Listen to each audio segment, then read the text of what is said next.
овој изборен законник предвидува електронско гласање на диаспората согласно моделите кои што ги видовме во Француската република и во Република Естонија.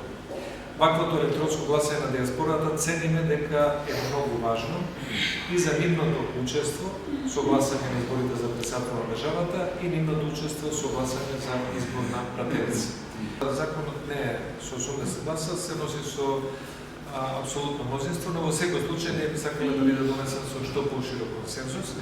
и затоа не се брза со овој изборен законник, бидејќи за истиот разговараме 4 месеци. Од лидерската средба јануари, кога повеќе партии се согласија дека овој изборен законник треба да биде дел од оние проекти кои што треба да се коригираат, преку месец март, од кога почна состаноците на работните групи во Министерството за правда, до денес поминаа точно 4 месеци од март до денес, каде што одржавме Министерството за правда отприлика околу 20 работни состаноци, на кои што немаше никакво нагласување,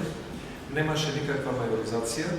одлучувавме со највисок можен степен на консензус и стигнавме таму каде што имавме согласност до исполнување на отприлика 28 од дадените препораки на ОДИХР по однос на изборниот законник, кои што во најголем дел имаат за цел да ја олеснат работата на Државната изборна комисија и спроведувањето на изборите, да бидат поефикасни, потранспарентни, подемократски